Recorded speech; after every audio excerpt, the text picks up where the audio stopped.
Okay, hello everyone. I'm just inviting Tammy to join. About dead bedrooms today. Tammy is a licensed sex therapist, and hopefully you can hear me. Hello? Hey, Hey, can you hear me okay? I can. Can you hear me? Yes, perfect. Welcome, Tammy. Thanks for coming on with me today. Thank you, Allie. You always look so darn cute. I don't know how you just had a baby. Thank you. I'm feeling like a new person, a brand new person. But I haven't been alive in so long, so I'll just introduce you to whoever is jumping on. This is Tammy Hill. She's a licensed sex therapist, and we're going to talk today a little bit about dead bedrooms. So when you've lost sex and intimacy in the bedroom and kind of why that happens and how to get it back. But would you like to add anything to your introduction, Tammy? Yeah, I'm a licensed marriage and family therapist, and I'm actually a certified sexual educator. Okay. Yeah, I love everything. I'm passionate about sex. I love to teach people about sex, how to have good sex. I like to teach people how to teach their children about sex. Yeah. And I'm just really, really honored, Allie, that you'd have me on. Thank you. Thank you. Okay.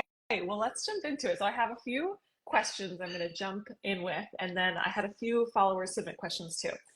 So the first question is, how do couples, in your experience, usually get to the point of not having sex anymore? As such a good question. I think number one, what I see, and I think probably the stats would back me up, is it has a lot to do with aging and health. Okay. That as we get older, I was just looking this up last night, that when people are under the age of 65, a sexless marriage is considered fewer than 10 times a year. And Okay. when people are over the age of 65, a sexless marriage is considered a couple who hasn't had sex in 12 months. Okay. And Okay. so Interesting. age has a real lot to do with it. I think health, if you're on medication that is really Mhm. squelching Mhm. your libido and your ability to orgasm, that can get discouraging, and it's just Mhm. easier to do other things than try to have the frustrating experience of having Yeah. sex. When there's been betrayal in the Mhm. relationship, there's not a good foundation of trust and Mhm. friendship. Certainly, it's not wise to open yourself up sexually and that vulnerably to someone that you're not trusting or in a trustworthy relationship with. Um, Mhm. and the other thing was pain. Okay. If you're having pain with your sexual intercourse, or maybe it's from trauma, sexual trauma from your past Mhm. that's kind of Mhm. coming forward, then those are experiences where I've seen people really Okay. become dead in the bedroom. Yeah, that's interesting you mentioned the pain one. I think in the experience that I've worked with younger couples, a lot of times it's after they've had kids and they kind of never really felt like they healed from that. Mm-hmm, mm-hmm. And sex was different or was a little bit scary to get back into it, and that was a deterrent for them. So definitely a lot of factors, but Right. that makes sense. I mean, aging and pain and all those things. Okay. I hope those So, people that had babies and having pain will go to a good pelvic floor therapist, because that would make a night and day difference in their experience. I'm glad you mentioned that. Actually, one of the questions that was submitted was this. It said, my wife. Um, I can't hear you now. I don't know what happened. Oh There, no. now I can Okay, hear sorry you. about that. I think my headphones disconnected. They might have died. Are we back? Yeah, Okay. no, now I can't hear you. Now I can't hear you. I can't hear you now. Sorry. I now right there when you're right there, I hear you. Okay, I think we're good now. Okay. One of the questions that was submitted was, my wife has my wife has pelvic floor weakness. I gently brought it up, but she's offended and won't seek help. Mm. How would you what would you suggest to this person? Because that's a really tricky situation. But when you mentioned the pelvic floor PT, it reminded me of that question. Yeah, how do you talk about the elephant in the room when you feel like someone's going to be offended by what you say? I think so. Just some principles are: make sure you're in a really good place in your relationship where you have the time to have a conversation about that, and you feel like there's good energy between the two of you. And sometimes I actually encourage couples, maybe they could write a letter and just explain the concerns that they have from a perspective of, I see you not healing from this, or I see that this isn't as comfortable as it used to be, and I don't know how to support you. Put it all out there as the way that you can help her, rather than this isn't as fun to me because you're not as tight anymore or whatever. That it's really about her, not about you. Totally. I love that. Another thing that's coming to mind is not to bring it up in the moment when you're being intimate. That's so vulnerable and can be really hard to hear. So wait until totally different time, no one's too tired or hungry, etc., and have that conversation. The best time to talk about sex for sexual improvement isn't in the middle of sex usually. So I totally agree. So with couples that are experiencing a dead bedroom or haven't had sex in a few months or a year, right? How would you suggest that they restart in a way that feels manageable and not too overwhelming? Yeah. I would ask them first to kind of do some assessment as to why they think they stopped having sex. Was there some betrayal? Was there something that happened or whatever happened? Was it a high stressful situation for their marriage? Was it a new baby? Whatever. Why did you stop having sex? And then kind of do the very opposite of that. The baby, if it's having a baby and you're healing, then you have to kind of just jump in and say, the baby's old enough. I'm feeling like I want to try this again. And also too, what was my thought? Oh, shoot, it was a good one too. I hate when I do that. I know. It happens in sessions all the time. But definitely decide why is it that you stopped having sex, and then try to talk about, and I think a lot of times doing just the opposite of that to bring the energy back is helpful. Also, I think that when you haven't had sex for a while and you're starting again, it does feel a little weird. There's been that disconnect, and you kind of come back together and it feels like you're a little bit like strangers trying this all over again. And if that's what you're experiencing, I want you to know that's totally normal. That happens to everyone at different seasons. There's times when my husband's traveling and comes home and it just feels so weird to be back together again for a minute. But still jump in. If you're in a situation, jump in, and that discomfort will, it will evaporate fairly quickly. Yeah. If it's really an emotional, deep-rooted emotional stuff, I would really encourage you to seek help through a therapist. Like Allie, you're so gifted at what you do, Allie, and I think if you really need to have some healing in the relationship go on, it is best not to try to force the sex piece before you've done the fundamental, rebuild trust piece. Totally. I agree with that. I'm thinking when you do have that emotional safety and there is that foundation, but you still feel that kind of bristle reaction to the physical piece of it. I like what you said about, trying anyway and maybe breathing through that, because I think we will have that automatic nervous system response of like freeze or fight or flight. But if we can settle in, deep breath, recognizing it's normal for this to feel a little off as I'm restarting, but I am emotionally safe, then you can get through that. Yeah, totally. I think that I have like 3 P's that I like to also have people do is reflect on what you really loved doing in the past. If you can go back in your relationship and remember times that you really had a connecting relationship and you were feeling a lot of more sexual energy, then go back there and figure out what you were doing and try to do that again. The second P is passion, is to just, when you are doing something that's passionate for you, that you're getting your own energy up because you're loving what it is you're doing in your life, that's Eros energy, and it will exude and move into the relationship as well. So make sure you're doing what you need to do to feel good as an individual, because as that passion for you and for your passion for living comes alive and is filled, it's going to bless the marriage. And then the third one is to pursue.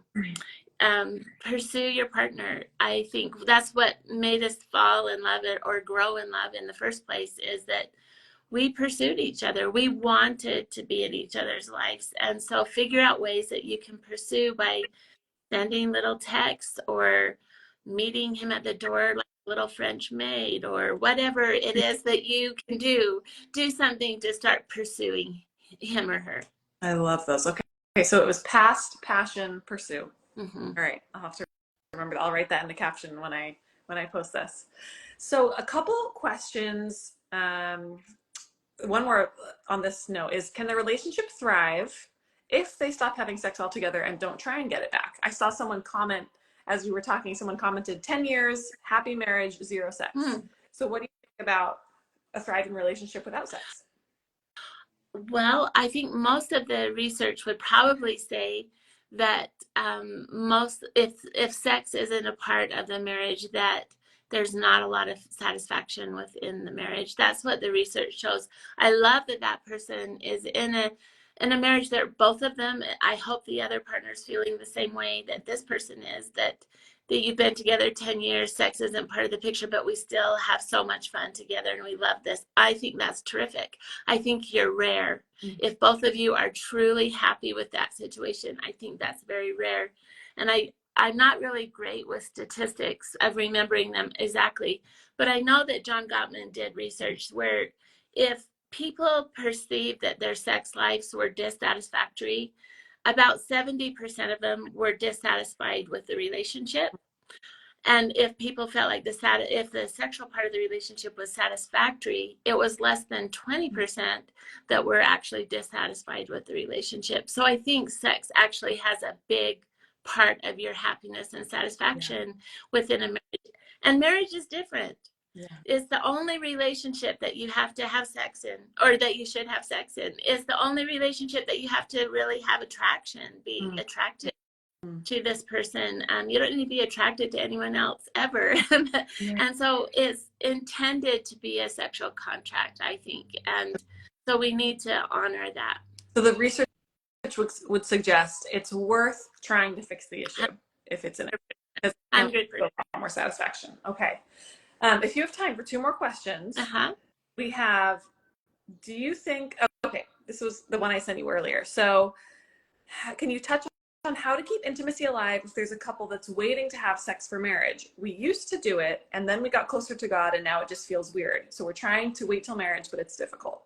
What would you say? Yeah, man, kudos to you for, slowing down because something became a little bit more important to you and struck a value, became more of the core value for you, and you're changing your life because of that.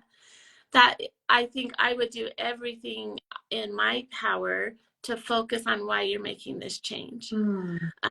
That now all of a sudden there's God's more in your life, I'm hearing, and so you're wanting to wait until marriage to have this part of your life be part of your life again. There's a reason for that. Focus on what that reasoning is. What is it why are you making the change? And then strengthen yourselves in that value that you're choosing to live with now. Yeah, I like that.